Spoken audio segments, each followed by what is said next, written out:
If you have accidentally deleted your TikTok messages on an iPhone and you want to recover them, there are a few important things you need to know. First of all, TikTok does not provide any direct option to restore deleted messages inside the app, which means once a chat is deleted, it is usually removed permanently. However, you can still try some methods to check if your messages are recoverable. Start by opening TikTok and going to your inbox.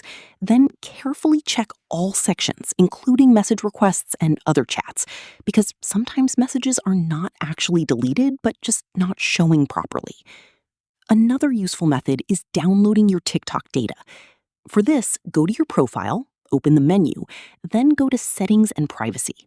Tap on Account and select Download Your Data.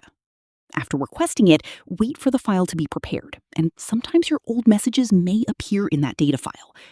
You can also check your iCloud or iPhone backup if you had one enabled before the messages were deleted, because restoring a backup might bring back your previous TikTok data, although this will also restore your phone to an earlier state.